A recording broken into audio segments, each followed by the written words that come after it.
Abisala mga kaayos at nandito na nga ako. Nakakatuwa ano na nadala na ng mga sangre ang feels at vibe dito mismo sa All Out Sundays. Of course, nakakatuwa no dahil makikita mo habang rumaraan pa lang kami ni Ate Glay, rehearsal pa lang din namin, kumakanta pa lang si Julie na napakahusay, ngayon ko lang din narinig yung ganong song.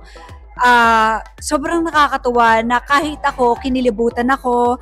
Kanina, nung nakita ko nga yan si Tera, alam mo, nag-picture nga kami kanina. Ayan, na kumakain. Kala niyo di kumakain, ang ganda-ganda ng sexy-sexy. Pero alam mo, sobrang sabi ko, nakakaiyak. And good luck and congrats sa'yo. I love you. I love you, Ekaradi, aking anak. Ayun, abangan nyo. Nabitin ba kayo? Ito na, bukas na ha.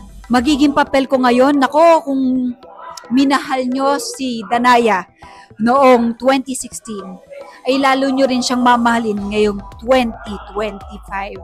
So, tutukan at abangan po ninyo ang sangre dahil katulad ng sinabi ko, maraming matitinding pagsubok ang mangyayari dito sa sangre.